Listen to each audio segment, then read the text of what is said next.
बिस्मिल्लाहिर्रहमानिर्रहीम। अस्सलाम वालेकुम नाज़रीन, आप यूट्यूब चैनल देख रहे हैं। मैं इमरान खान हूँ। कुछ खबरें बड़ी अहम मैं आपके साथ शेयर कर देता हूँ, लेकिन सबसे पहले मैं अरशद भाई की खबर के बारे में आपको बताना चाहता हूँ कि कीनिया का जो ह्यूमन राइट कमीशन है, उन्होंने एक चीज़ बड़ी क्लियर कर दी है। वो ये है कि अरशद शरीफ को मनसूबाबंदी के तहत कत्ल किया गया है, और बड़ा क्लियरली उन्होंने ये कहा।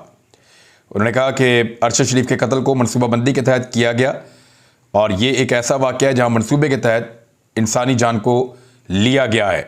ह्यूमन राइट्स कमीशन के मार्टिन मावियनजीना ने पाकिस्तानी टीवी से गुफ्तगू करते हुए कहा कि अरशद शरीफ को वाज़ेह तौर पर मनसूबाबंदी के तहत कत्ल किया गया, और कीनिया ह्यूमन राइट्स कमीशन के सीनियर प्रोग्राम के ये मुशीर हैं, और उन्होंने कहा कि अरशद शरीफ के कत्ल की तहकीकात में पता चला है कि ये एक जुर्म था, और कत्ल से अंदाज़ा होता है कि सहाफ़ी पर नज़र रखी जा रही थी ताकि इन पर हमले का सही मौका मिले और फिर हमला किया जाए।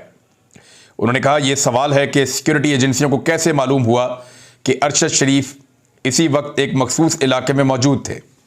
उन्होंने दावा किया कि कीनिया की पुलिस ने कत्ल को गलत शनाख्त के पीछे छुपाने की कोशिश की, क्योंकि इसके कोई मुसद्दका सबूत मौजूद नहीं थे। कीनिया की पुलिस की इंसानी हकूक़ की खिलाफ वर्जी पर डॉक्यूमेंट्री तैयार करने वाले मार्टिन मावियनजीना ने पुलिस को गैर कानूनी कत्ल और जबरी गुमशुदगियों के लिए बदनाम करार दिया है। उन्होंने बताया कीनिया की पुलिस जो है वो दुनिया के टॉप 3 जो बदनाम तरीन पुलिस है उनमें से एक है। जिस गाड़ी में अरशद शरीफ सफ़र कर रहा था वो V8 लैंड क्रूज़र थी, और जिस गाड़ी की तलाश थी वो गाड़ी कुछ और थी। और बहुत सारे और सवाल आते हैं जो उन्होंने उठाए हैं, लेकिन ये चीज़ें क्लियर होती चली जा रही हैं। लेकिन मेरी नज़र में अरशद शरीफ का कातिल वो है जिसने पाकिस्तान की सरजमीन उसके लिए तंग की, अरशद शरीफ को यहाँ रहना उनके लिए मुश्किल कर दिया, जिन्होंने उन्हें UAE से निकलवाया, वहाँ भी उनको नहीं रहने दिया। अभी जो JIT है जो इसके ऊपर तहकीकात कर रही है, वो एक कमेटी बनी हुई है, वो लोग अभी दुबई में मौजूद हैं। वहाँ पे पता नहीं शवाहिद इकट्ठे कर रहे हैं या शवाहिद मिटाए जा रहे हैं, कुछ तो किया जा रहा है ना, वरना सारी दुनिया जानती है। मैं उस आदमी को भी जानता हूँ जो उस वक्त टेलीफोन पे सुन रहा था जब UAE की अथॉरिटीज़ मजबूर होकर अरशद शरीफ को ये कह रही थी कि आपको 2 दिन का टाइम हम दे रहे हैं, 48 आवर्स का, आप 48 घंटों में या तो दुबई को छोड़ दें, UAE को छोड़ दें, या फिर आपको हम पाकिस्तान में वापस डिपोर्ट कर देंगे। इतना खौफ फैला हुआ था और पाकिस्तान में इतना जान का ख़तरा था कि अरशद शरीफ कीनिया जैसे मुल्क में चले गए। किसी और मुल्क का वीज़ा इतनी जल्दी मैसर नहीं था। मैं आपको वैसे ही बता देता हूं कि कभी अगर कोई बुरा वक्त आए ना और आपको ये लगे कि आपको हमें इंसाफ दिलाना है, तो याद रखिएगा, मैं आपको आज ये बात कह रहा हूं और इसको रिकॉर्ड पे रखिएगा कि सिर्फ उन मुद्दइयों के पीछे जाइएगा और मुकदमात के पीछे जाइएगा जो हम पर करवाए गए हैं। लगभग 16 मुकदमे अरशद भाई पे थे, 21-22 मुकदमे मेरे ऊपर करवाए गए हैं। ये वो हैं जो हमें मिल गए हैं, जो नहीं मिले वो अलग हो सकते हैं। इन मुकदमात के पीछे जाइएगा, आपको हमारा मुजरिम मिलेगा, आपको पता चलेगा वो कौन है जो हमारी जान के पीछे पड़ा हुआ है। अभी मैंने एक ट्वीट किया था रात गए, कल परसों रात को ट्वीट किया था, तो लोगों को बहुत उसमें लोग पूछ भी रहे थे, तो मैं बता देता हूँ। मेरे घर का जो सिक्योरिटी का सिस्टम है वो कंप्रोमाइज़ हो गया था। हमारे कैमराज, क्योंकि ऑनलाइन भी इसके अंदर सिस्टम है, तो उनको हैक कर लिया गया था।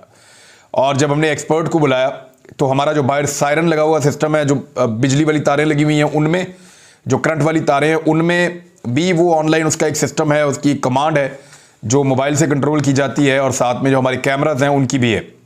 तो वो सारी सिक्योरिटी ब्रीच हो गई थी और उसको हैक कर लिया गया था, और फिर वो हैकर पकड़ा गया और रात गए हमने फिर उन सारी चीज़ों को वापस ठीक किया।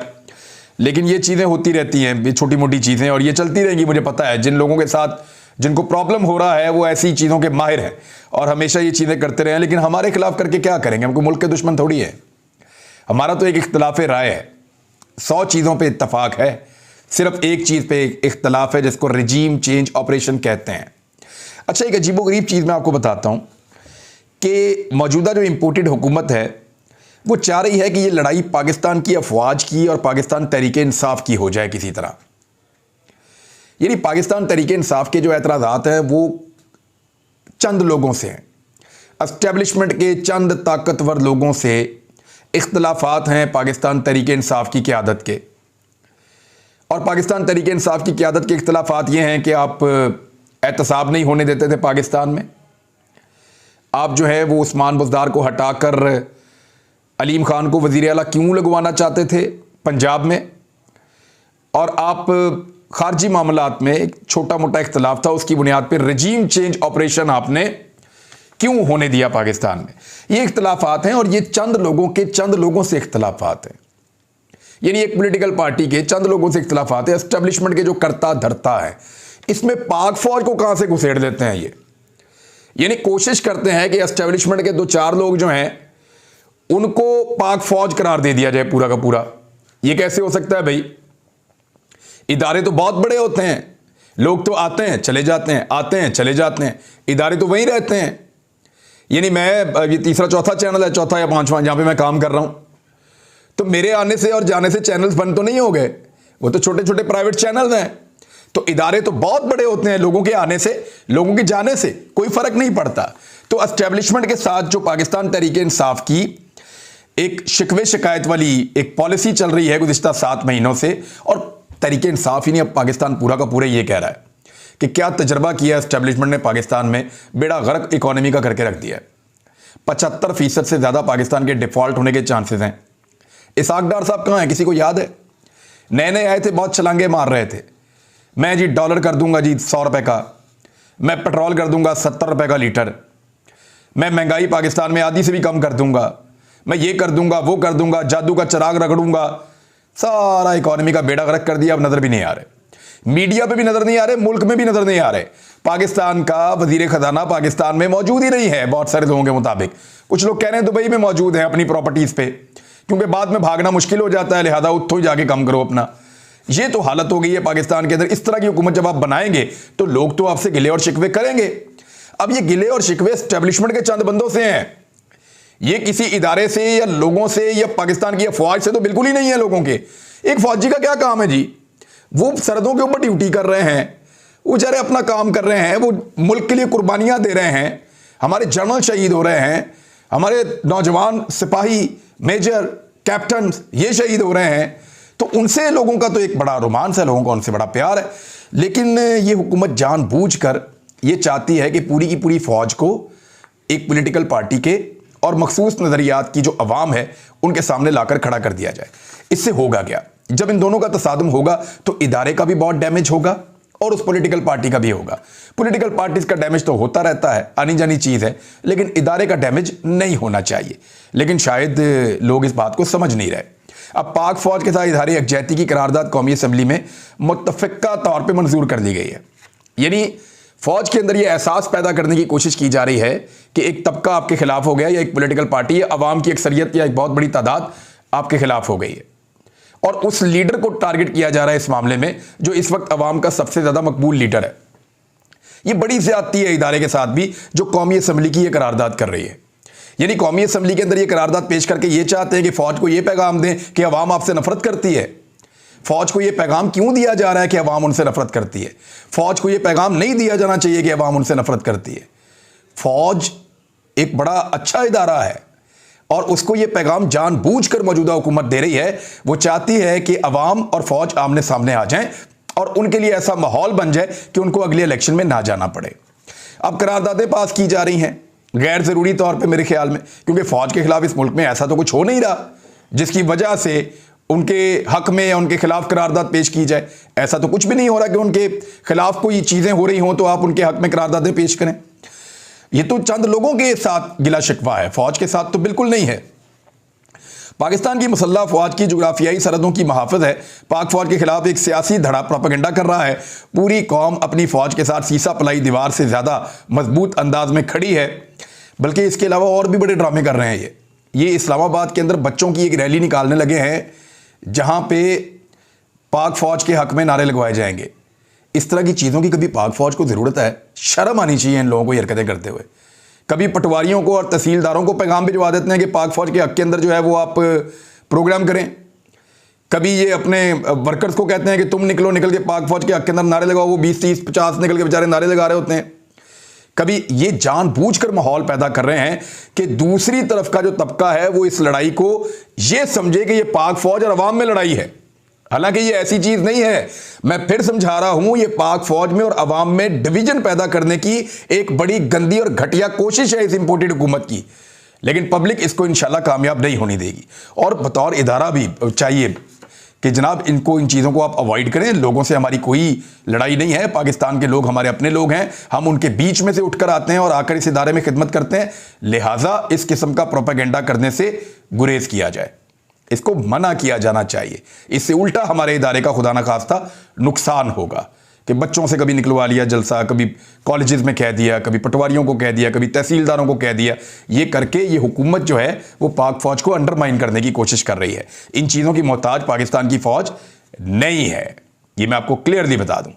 अभी जी ख्वाजा आसिफ साहब ने भी कंफर्म किया है और वो बात कर रहे थे उसके ऊपर जो कानून में एक तरमीम लाने की कोशिश की जा रही है आर्मी एक्ट में, लेकिन पिछले 15 दिन से काबीना का इजलास नहीं हुआ और बड़ी तलखी है इस्लामाबाद के माहौल में नए आर्मी चीफ की तैनाती को लेकर।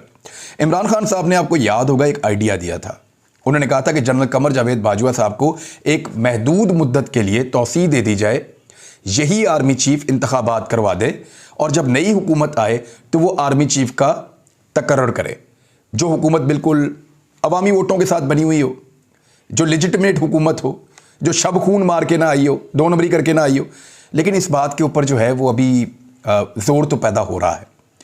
मैं आपको अभी भी बता रहा हूँ कि कमर जावेद बाजवा साहब को अभी भी एक्सटेंशन मिल सकती है और ये बिल्कुल ऐसा नहीं है कि ये खारिज इम्कान है, यानी ऐसा नहीं है कि इसका इम्कान ही ना हो, इसका इम्कान बदस्तूर मौजूद है कि जनरल कमर जावेद बाजवा साहब को एक्सटेंशन मिल सकती है, क्योंकि ये एक आईनी हक है उनका और वज़ीर आज़म का भी ये हक है कि वो ये दे सकते हैं। फ़िलहाल तो वज़ीर आज़म को कोरोना है, देखना यह है कि वज़ीर आज़म अपने कोरोना के साथ अपने आप को ज़्यादा देर तक बंद रख सकते हैं या इमरान खान साहब रावलपिंडी पहुंचने में ज़्यादा टाइम लेते हैं। गेम जो है ना वो सारी टाइमिंग की है। इमरान खान साहब ने इस टाइमिंग को बड़े अच्छे तरीके से खेला है, उनको कोई जल्दी नहीं थी। मैंने आपसे कहा था कि इमरान खान को कोई जल्दी नहीं है और अब तो बिल्कुल ही जल्दी नहीं है। जो इकॉनमी की इन्होंने हालत कर दी है, क्या कोई भी लीडर ये चाहेगा कि वो बहुत ज़्यादा मकबूल है और वो एक ऐसी हुकूमत को गिरा दे जो बहुत ज़्यादा गैर मकबूल है और ख़ुद हुकूमत में आकर बैठ जाए और उस वक्त आकर बैठ जाए जिस वक्त पाकिस्तान डिफ़ॉल्ट होने वाला है और ये सारा का सारा मुद्दा और सारा का सारा बोझ अपने ऊपर उठा ले? कोई भी लीडर ये नहीं चाहेगा कि इनको इस माहौल में रेस्क्यू किया जाए। होना ये चाहिए कि इसहाक डार को अपनी पूरी ताकत, समझ और अपनी अकल और अपना तजर्बा इस्तेमाल करते हुए पाकिस्तान को अब डिफ़ॉल्ट से बचाए, पाकिस्तान की इकॉनमी को ठीक करे ना, 1 महीना ले ले, 15 दिन ले ले, पाकिस्तान की इकॉनमी को ठीक करे। अब तो उनकी हुकूमत को आए हुए 8 महीने होने वाले हैं, तो 7-8 महीने तो उनके लिए बहुत थे। 6 महीने में उन्होंने कहा था कि पता नहीं हम क्या कर देंगे, कौन सा तीर मार देंगे। तो अब करें और फिर एक निगरान हुकूमत बनाएं ताकि निगरान हुकूमत में भी पाकिस्तान डिफ़ॉल्ट ना करे। उसके बाद इमरान खान साहब अगर उनको मौका मिलता है तो वो हुकूमत में आ जाएं, किसी और को मिलता है तो वो आ जाए, तो ये तो एक होगा फेयर तरीकाकार।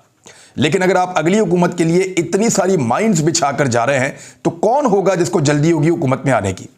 तो इमरान खान साहब को पहले जो गुस्सा था, पहले जो जल्दी थी, वो अब दिखाई नहीं दे रही।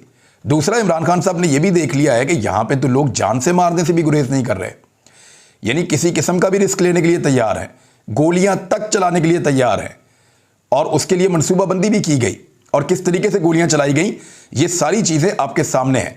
तो ऐसी सूरत हाल में किसी लीडर को जल्दबाजी नहीं करनी चाहिए। वो वेट एंड सी की पॉलिसी करेंगे, रुकेंगे और देखेंगे कि होता क्या है और जो होता है फिर उसके ऊपर अपना रद्द-ए-अमल देंगे। इमरान खान साहब के लिए विन विन सिचुएशन इसलिए है कि उन्होंने सारे ऑप्शंस तो सामने रख दिए हैं, यानी ये भी कह दिया है कि नवाज शरीफ साहब अगर करेंगे तकर्रर और उनके मशवरे से आपने करना है तो फिर उन्होंने तो मेरिट पे कभी नहीं करना। तो इमरान खान साहब के पास ये ऑप्शन है कि वो बाद में कुछ भी कह सकते हैं। उन्होंने ये कहा कि जरदारी से मशवरा करना ये भी गलत है, उनके ऊपर भी केसेस हैं। फिर उन्होंने कहा कि वज़ीर आज़म का इख्तियार भी है शहबाज शरीफ का और ये इख्तियार वज़ीर आज़म का ही है, करके देख लो तुम। तो इमरान खान साहब ने अपने लिए सारे ऑप्शंस खुले छोड़े हुए हैं और अगर एक्सटेंशन हो जाती है जनरल कमर जावेद बाजवा की तो ये फार्मूला इमरान खान साहब के खाते में इसलिए पड़ेगा कि सबसे पहले इस एक्सटेंशन की बात इमरान खान साहब ने ही की थी कि एक महदूद मुद्दत के लिए एक्सटेंशन देकर इलेक्शन करवा लें, जिसकी हुकूमत बने वो नया आर्मी चीफ तैनात कर दे। ये है जी सादी सादी बात। अब अरशद शरीफ भाई का जो आखिरी व्लॉग है उसकी अगर आप कुछ चीज़ें देखें तो मैंने वैसे ये सोशल मीडिया पे देखा अभी, तो उसमें भी उन्होंने बताया, वैसे भी देखें इमरान खान साहब की रसीदें मौजूद हैं कि उन्होंने तोशा खाना में कितने पैसे जमा करवाए। कई दफ़ा 2 करोड़ से ज़्यादा जमा करवाए, एक मरतबा 24 लाख के करीब जमा करवाए, एक दफ़ा और पैसे जमा करवाए। तो उनके पास बहुत सारी रसीदें मौजूद थीं जो उन्होंने पैसे तोशाखाना में जमा करवाए, जो चीज़ ली उसके पैसे जमा करवा दिए, कानून के मुताबिक चीज़ खरीद ली। अब चीज़ के मालिक इमरान खान बन गए, जहाँ मर्जी बेचें, किसी को तोहफा दे दें, किसी को बांट दें, कहीं पे रख दें, कहीं पे सजा दें या किसी जगह पे बेच दें, ये उनकी मर्जी है। लेकिन क्या आपने कभी नवाज शरीफ के पास कोई रसीद देखी तोशाखाना की? क्या आपने आसिफ अली जरदारी की कोई रसीद देखी तोशाखाना की? क्या आपने सदर मुमलकत की, किसी आर्मी चीफ की या किसी बहुत बड़े और ओहदेदार की, किसी खारजा मिनिस्टर की, वज़ीर खारजा की, आपने इनकी रसीदें देखी हैं आज तक तोशाखाना की? आपने किसी की रसीदें नहीं देखी होंगी। ये तो सदके के बकरे भी जाली अकाउंटों से मंगवा लेते हैं। याद है ना आपको, ओमनी अकाउंटों से सदके के बकरे आते थे रोज़ाना सुबह ज़िबा होने के लिए। लॉन्ड्री के और नाश्ते के बिल जो हैं वो भी ओमनी के अकाउंट से जा रहे होते थे, जिन अकाउंट का एक स्कैंडल बहुत बड़ा पाकिस्तान में बना। तो नाजरीन, हो कुछ भी, याद रखिएगा इमरान खान साहब के पास इस वक्त सबसे ज़्यादा ऑप्शंस हैं और उनके ऑप्शंस खुले हुए हैं, और वो इस वक्त इस हुकूमत का किया हुआ गंद इस हद तक तो उठाना चाहते हैं कि वो अपने मुल्क को, अपने लोगों को संभालना चाहेंगे, लेकिन इस हद तक नहीं उठाना चाहते कि वो सारा कुछ उन पे ही पड़ जाए। मेरे ख्याल में बात आपको समझ आ गई होगी। अब तक के लिए इतना ही। अपना ख्याल रखिएगा, अपने चैनल का भी। अल्लाह हाफ़िज़।